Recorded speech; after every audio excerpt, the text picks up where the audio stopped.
Hello everybody, Dr. Vasquez here, coming to you live this evening to talk about part 2 of treating hypothyroidism. So I started kind of a meandering introduction to this topic in my, I believe, most 2 recent videos. And so what I'm going to try to do right now is be more efficient and obviously less meandering and kind of get down to the nuts and bolts of it. So I'm going to call this, obviously I just said it was going to be part 2, and I'm going to call it level 2. So a bit more advanced than my introduction, but still not like to step number 3, which would be kind of like a legit multidisciplinary expert level, even though this is going to get pretty close. I just don't know if I'm going to, since I'm doing it spontaneously, I don't know if I'll be able to include all the details that I have, somewhere in the recesses. But let's see if this is sufficient for the moment. So as usual, what I'll do is I'm just going to go through this spontaneously. And then as I'm editing the video, without actually changing the video, I can go in and add some notes or comments or more details or citations. That's what I did last time, and I think that worked pretty well. So the reason I'm doing this spontaneously is, as you can tell, I haven't reviewed anything. I looked at one website of the American Thyroid Association to see if they've got any new lab tests. And they don't, and that's, since that's a specialty organization, obviously I would expect them to be aware of anything that's new. So they didn't mention anything new. I'm not aware of anything new either. So I think the laboratory paradigm has not changed, at least not with regard to specifically looking at hypothyroidism. Of course, we can look at other things that may influence thyroid function. But with regard to, targeting thyroid function itself with laboratory tests, I'm not aware of anything new.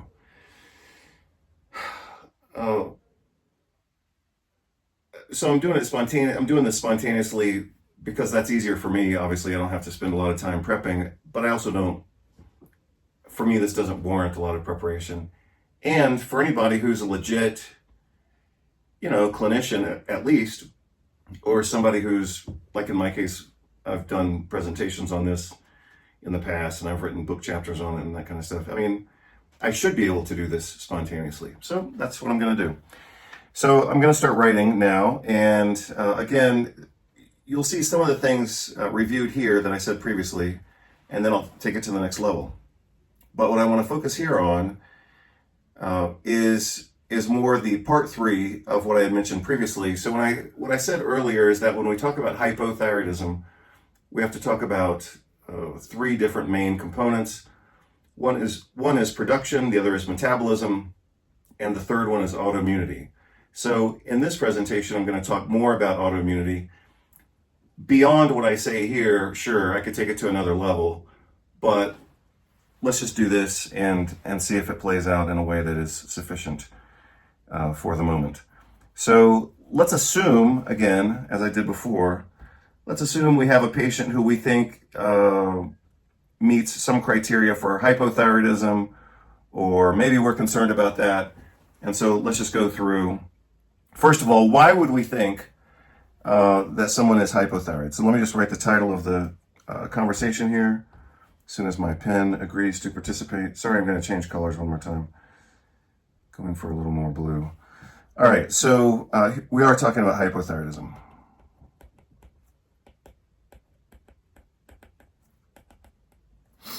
So, why would we think that somebody has hypothyroidism from their history or their symptoms? So I'm not going to write out all the symptoms because I did that last time, but I can verbally tell you what the list is.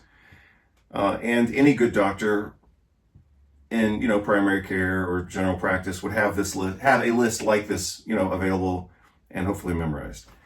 But the most common symptoms of hypothyroidism that a patient would report or that we would ask about during the history, the most common symptoms are fatigue, depression, cold hands and feet, dry skin, constipation, and then we can ask for other things: menstrual irregularities, migraine headaches, high cholesterol is another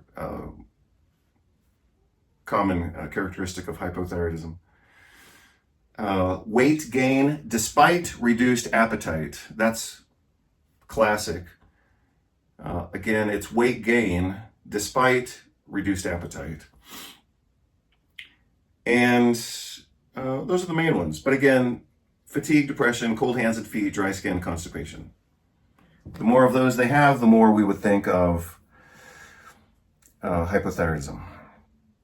On physical exam, so that was our subjective things that we would ask about. So we call that the S in our SOAP note. Objectively, on physical exam,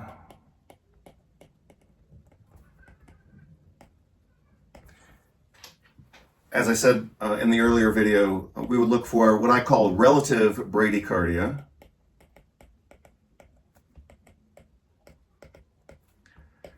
Pretibial edema.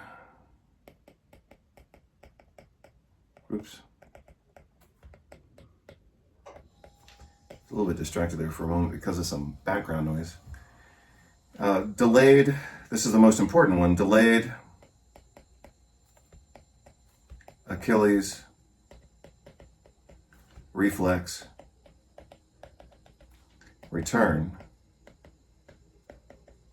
I didn't say weak reflexes. I stated delayed Achilles reflex return. So I detailed that last time. What else? Cold hands and feet. You can assess that on physical exam. But those are the main ones that are mostly or more specific. Bradycardia in somebody who's not athletic and not taking beta blockers. Pretibial edema and delayed Achilles reflex return. That's what you would look for on physical exam. And then we would go to the other part of our O would be lab tests.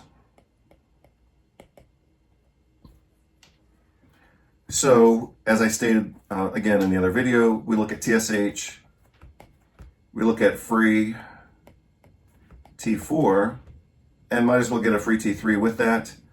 That tells us about production. If we want to look at metabolism, we would then look at reverse T3. So these tell us about production, gland function. This tells us about metabolism. And then we would do, so this is 1, 2, 3, 4 tests. 5 and 6, if we're specifically looking for autoimmunity, we would look at anti-TPO, anti-thyroid peroxidase antibodies, and anti-thyroglobulin antibodies.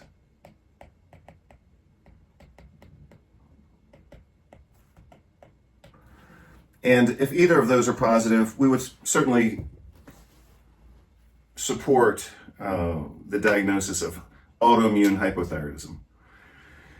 So again, and especially the way that we interpret these tests, we want to make sure that that TSH is below 2. If it's above that, we become more concerned about a failing thyroid gland. So, as I mentioned before, with these tests, we can again assess production and gland function, peripheral metabolism of thyroid hormones, because most of the metabolism occurs in the periphery. So like I said before, the thyroid gland mostly produces T4, but that has to get converted into T3 in the periphery, at least mostly in the periphery. The brain, for example, doesn't have the enzymatic machinery to produce T3. So if the gland fails to produce T4 and T3, and we only replace the patient with T4, then the brain is going to be hypothyroid, even though the rest of the body has the ability to use that provided T4 for its metabolic needs. So again, we look at production, metabolism, and autoimmunity when we are looking for either like glandular hypothyroidism, functional hypothyroidism, or autoimmune hypothyroidism. So let's assume that we run the antithyroid antibodies and those come back positive. From a histologic standpoint, or a pathologic standpoint, thyroid autoimmunity is a cell-mediated disease. In this case, we're looking at these antibody levels as kind of surrogate markers for cell-mediated thyroid autoimmunity. But if they come back positive, we say, yeah, well, you've got some autoimmunity going on. That's certainly reasonable. This is actually beyond what is recommended by the American Thyroid Association, because they say in healthy people, you should not run the reverse T3 test, but if these people were healthy to begin with, we wouldn't have interest in running the test anyway. So their statement is a common statement, but it's a little bit absurd, because we're only running these tests in people who we suspect of having hypothyroidism, and we suspect that they're hypothyroid because they've got signs and symptoms, especially from their own history or from our asking. They've got some manifestation that makes us think they've got hypothyroidism. So again, that could be fatigue, depression, cold hands and feet, dry skin, constipation, menstrual irregularities, weight gain despite reduced appetite, things like that. Low libido, treatment-resistant depression. Sorry, I don't know why I'm parched all of a sudden.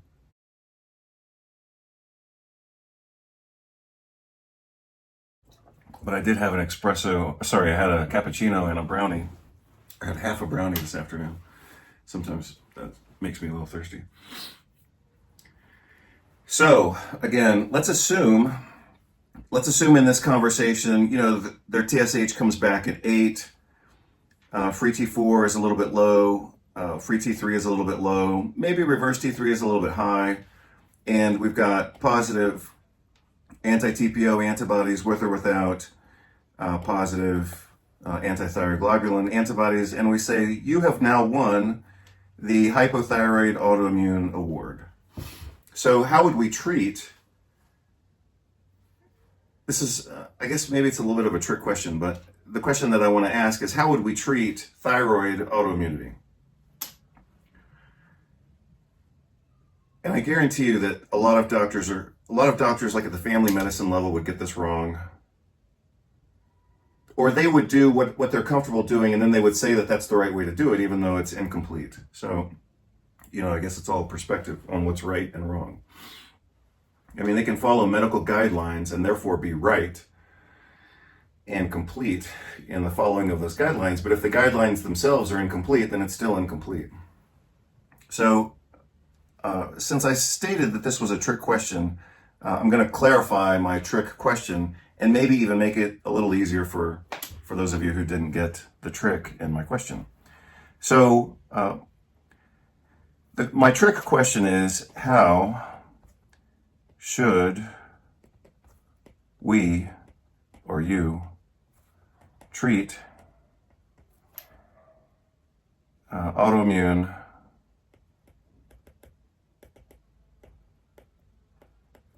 hypothyroidism?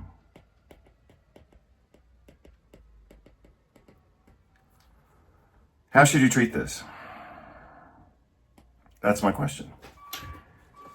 So, hey, look, a little more traffic noise. What do you know? So the reason that this is a trick question is because implied within this question are actually 3 different questions. So let me state that again, since we just had a little bit of traffic noise distracting at least me in the background. So if my trick question is, how should you or how should we treat autoimmune hypothyroidism? That question to me occurs as a logical, reasonable question, but it's also a bit of a trick question. So let me break it down and I'll try to speed up a little bit. Anytime we're treating anything, we have to first understand it. So that's the first trick in this question. The second part, which becomes the second and third part, is that if we're treating autoimmune hypothyroidism, we have to treat the autoimmunity and we have to treat the hypothyroidism as 2 separate components. So in order to do that, you would have to then, as I stated here, you would have to understand the autoimmune nature of what you're actually treating, or what's the cause of the autoimmunity. So that's what I'm going to break down right now. So how would you treat the hypothyroidism? That's the easy part. So how do you treat this? At least for a while, initially, my way of treating this is to give them thyroid hormone. So RX thyroid hormone.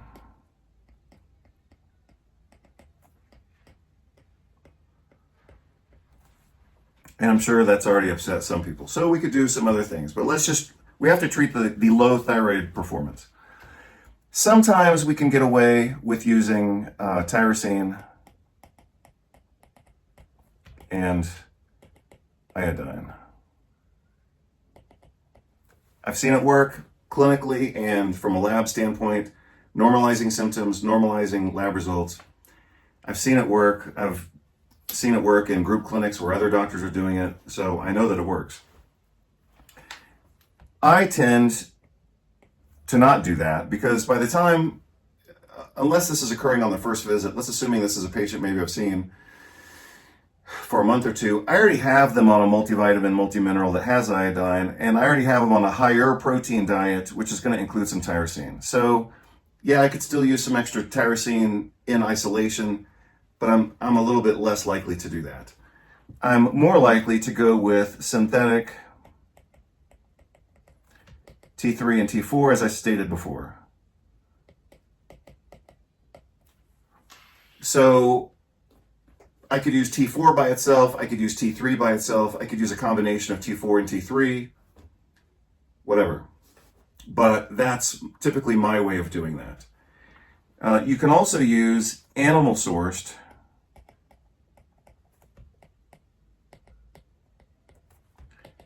T4 and T3. We used to call that armor thyroid because it was from cows and pigs. And now other brands are available. And yeah, you can do that, but it's going to have some glandular component. It's going to have glandular proteins, and those are going to function as antigens. And that's going to make, commonly, our TPO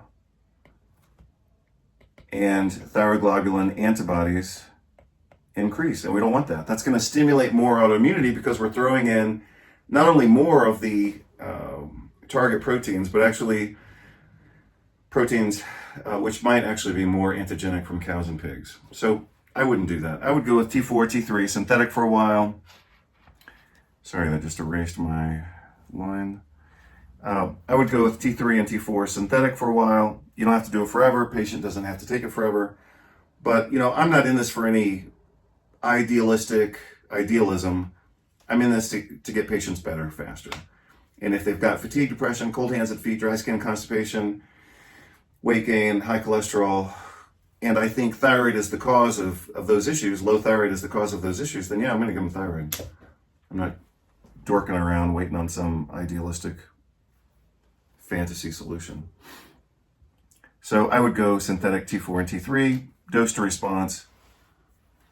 It depends on the patient, depends on their size, depends on their other comorbidities. Do they have heart disease? Do they have angina? Do they have epilepsy? Do they have any mania or bipolar or mental instability? Those red or yellow flags would make me go a little slower. I could start at a low dose in somebody who's younger and fit but still hypothyroid. We could, someone who tolerates exercise and exertion, for example, yeah, I could go with a higher dose. But it's going to be dose to response to normalize their clinical manifestations and also normalize their body temperature. So with hypothyroidism, we expect a reduced metabolic rate systemically, and that's why they've got cold hands and feet. And sometimes you pick that up when you're doing physical exam. You check their either oral or axillary temperature, and you find that it's low. So we would dose to normalize heart rate, other symptoms, but also body temperature. So we dose to response. Especially temperature, cold hands and feet, but also oral and or axillary temperature. I talked about that last time. Achilles return, so I'm going to say reflex return. normalization, heart rate,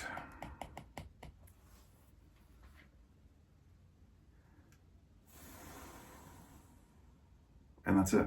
Obviously, if they have pretibial edema and you're attributing that to hypothyroidism and you treat their hypothyroid, you would expect that to normalize. I personally haven't seen a bunch of pretibial edema, even though I've certainly seen the other manifestations, and I've also seen them respond to treatment. So that's my treatment for the hypothyroid component of autoimmune hypothyroidism.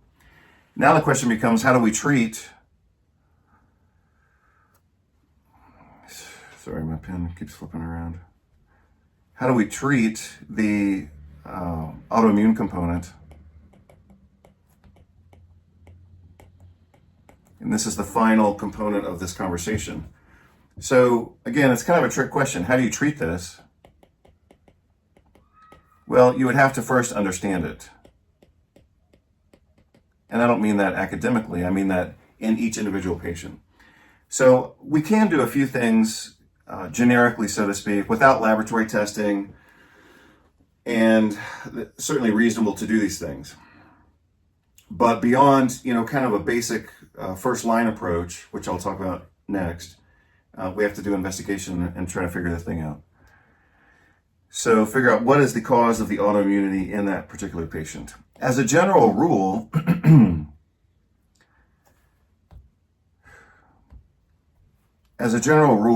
we can assume that some of the autoimmunity is metabolic. So let's just go through causes. Autoimmune causes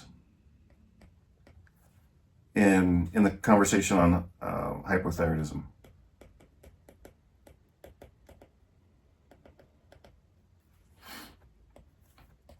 The first one I would say is metabolic. So the thyroid gland is predisposed to autoimmune reactions because it's a very highly metabolically active gland. And because of the high rate of metabolic activity, the proteins can become damaged and therefore become antigenic. And so, reasonably, some people develop autoimmune hypothyroidism because of failure to nutritionally compensate for the increased metabolic demands of the thyroid gland itself. And so what I'm basically talking about there is free radical damage. So I'll just make a note of that. Reactive oxygen species or radical damage to the protein. And we would combat that with using at least